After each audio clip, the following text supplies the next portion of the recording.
Just letting you know.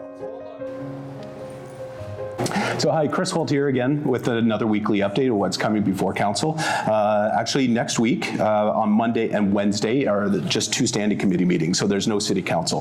But that doesn't change the fact that you're able to attend and register as a delegate and contact your councilors on anything that we're discussing here today. So first thing coming up is on Monday, March 18th. It's the Development and Heritage Standing Committee meeting. So quite a few things on this committee meeting. So you want to listen in and see if any of these things directly affect you. I'll just get right into it right now. So we've got a rezoning out on the west end on Peter Street, CK Mechanical Heating and Cooling. So what they're planning on doing is knocking down the building next door to them directly to the west and expand their office building there. So they're going to be taking over directly to the west there. So that's out there by the Sandwich Teen Action Group. That's out right on Peter Street. So the address there is 3842 to 3846 Peter Street. So if that affects you, delve into this more in detail, okay? And then on Tecumseh Road East, we've got the Max Auto Sales that's there at Tecumseh Road East. Let me take a look at that for a second. That is between Rossini and Bernard on Tecumseh Road East. So what they're going to be doing is there's not going to be any real change to the frontage on Tecumseh Road, that big auto dealership that goes the full block. What they're going to be doing is tearing down a house in behind, building a new office building back there, and then just expanding their operations a little bit there. So that is item 7.2. 7.3 is the zoning bylaw amendment. That's on Huron Church. There should be very little debate about this one. So they're basically just doing a zoning change to allow the construction of a new office building in there, but it's all commercial and in there, so it really shouldn't be a cause for concern.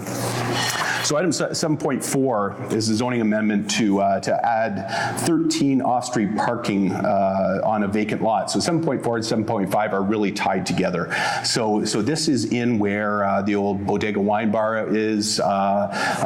Vision Tactile Graphics is in that building. So it's Mercer, Erie Street, and Broadhead. So it's right in there. It's an industrial complex in there. So 7.4 is to allow parking on a vacant lot there, and 7.5 is to change the zoning amendment for a light repair shop and retail store in an existing building. So it sounds like they've got an interested tenant that's going to be coming in there. They want to change to just augment, because everything in there is light retail, right? And so it's really not changing it all that much, but they want some off-street parking, which is, I'm sure the people on Erie Street, the Erie Street BIA are going to love that. So get some parking off the street. So that's all the Planning Act matters during that meeting. So then it goes into the heritage matters, which all take place all at the exact same meeting. So we basically jump from 3 meetings into 1. So first part's Planning Act matters, second part is heritage matters, and the third part's administrative matters. So the second part of that meeting on Monday is a Heritage Act matters, and there's just one thing listed on there, and that's for the removal of a listed property from the Municipal Heritage Register at 6320. So there's a home there that the owner is requesting it to be removed from the registry for whatever reasons. So the guess is they want to tear it down, want to build a bigger house.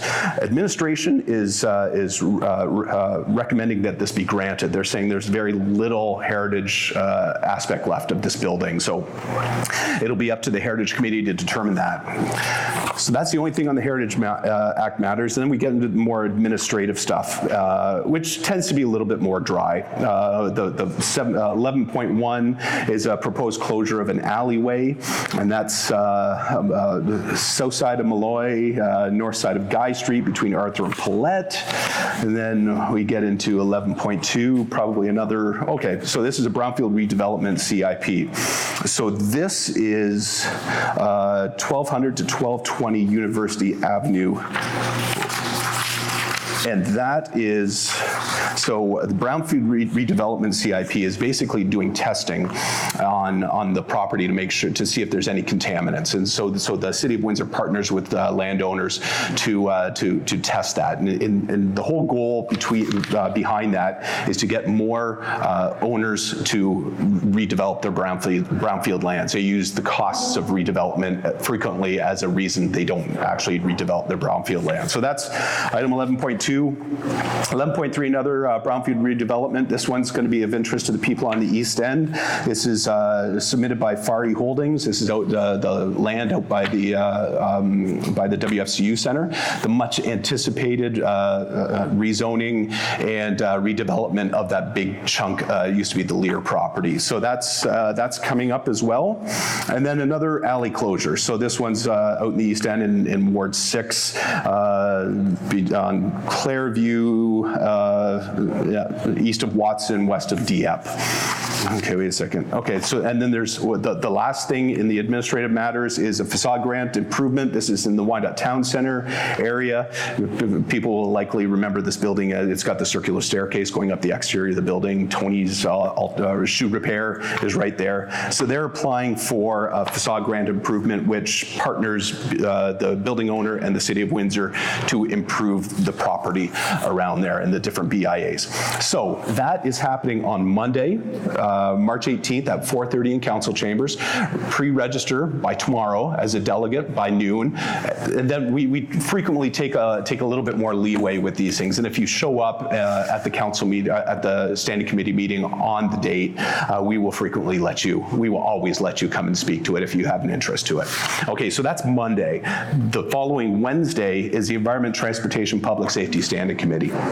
Again, another committee of council. This is Wednesday, March 20th at 4:30 in council chambers. You're free to come and speak to it. This is a much smaller agenda, so you get up pretty early, not so much the planning one. But the only thing of interest here is an administrative response to a council question that I asked quite a while ago in the last term of council, actually. And that was, I asked administration to report back, actually, I've got the council question right here, to about the potential of implementing a Vision Zero framework for the City of Windsor. And so this is administration's response back to my council question. And hopefully the standing committee looks favorably upon that, sends it back to administration. Their recommendation is that administration be directed to report back with an implementation and adoption policy. So basically they're looking for council's support in actually investing in the resources to build a policy for this. So for those of you who are unfamiliar with what Vision Zero is, the principles of Vision Zero are no loss of life is acceptable, traffic fatalities and serious injuries are preventable. We all make mistakes, but these mistakes shouldn't cost our lives. We are physically vulnerable when involved in motor vehicle collisions, and eliminating fatalities and serious injuries in a shared responsibility between those who design and maintain our roadways and all road users. So Vision Zero is something that's been adopted by many municipalities and has had various degrees of success with making our roadways safer for all vulnerable road users. So if any of this stuff interests you, I highly recommend that you come before council or you come before the standing committees or the various standing committees that I've spoken to. This is the first step. So essentially, reports come from administration to us at the standing committee meeting. At the standing committee meeting, we make recommendations that go before council. So you will have two possibilities to speak to all these things that I discussed at standing committee, and then finally at the council meeting. It's normally about a month later. So hopefully there's some things there that interest you. Hopefully you take an active part, contact your councillors about how you want to proceed, whether you support or oppose these things, and hopefully we see you before at the standing committee meeting at council chambers. Thanks again. I had a cough that I've been suppressing.